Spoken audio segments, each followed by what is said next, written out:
This is a JobCost.com video tutorial on how to pay a single AP invoice.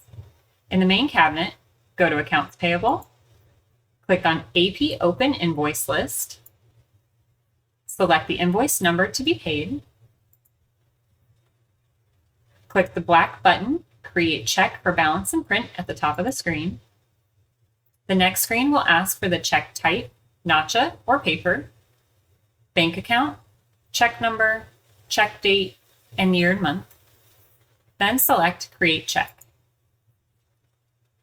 If a physical check is not needed to be printed, just close the window or click Cancel.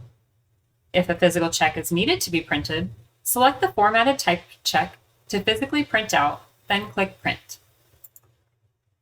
The next screen will display options for preview, email, text, CSV, PDF, and print.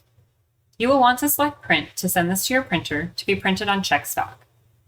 Then click Close when done printing the single AP check. The check will show in green on the next detail line down on the AP invoice with the record type showing the check number used.